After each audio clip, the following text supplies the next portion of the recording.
کیا جہیز وراثت کے قائم مقام ہو سکتا ہے؟ یہ عام سوال کیا جاتا ہے کہ ہم نے اپنی بہنوں کو جہیز دے دیا ہے یا اپنی بیٹیوں کو جہیز دے دی ہے تو اب وراثت میں ان کا حصہ ہی نہیں بنتا۔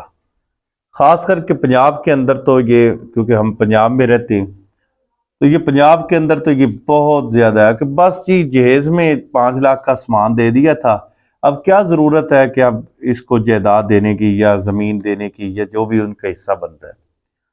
پہلی بات تو یہ ہے کہ جو وراثت کا تعلق ہے وہ والد کے مرنے کے بعد ہے، جو وہ چھوڑ جاتا ہے، اور جو دنیا میں وہ موجود ہے اگر اس نے کوئی چیز دے دی ہے، جہیز دے دی ہے، وہ بطور ہبہ ہے، تحفہ ہے، وہ اولاد کو جتنا مرضی وہ دے سکتا ہے۔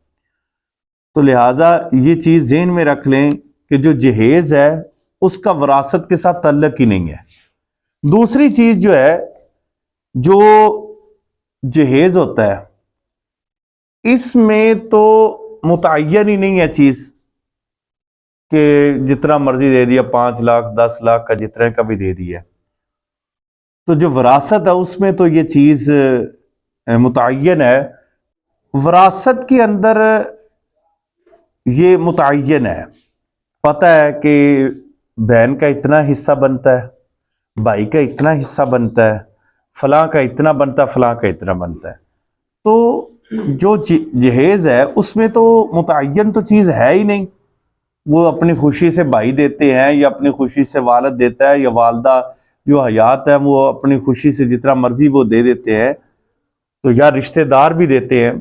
تو لہٰذا جہیز وراثت کے قائم مقام نہیں ہے۔ وراثت علیحدہ ایک چیز ہے، جہیز ایک علیحدہ چیز ہے۔ وہ اپنی خوشی سے کوئی اگر دیتا ہے والد تو وہ اس کی خوشی ہے، بطور تحفہ ہے۔ اللہ رب العزت ہمیں مسائل کو سمجھنے کی توفیق عطا فرمائے۔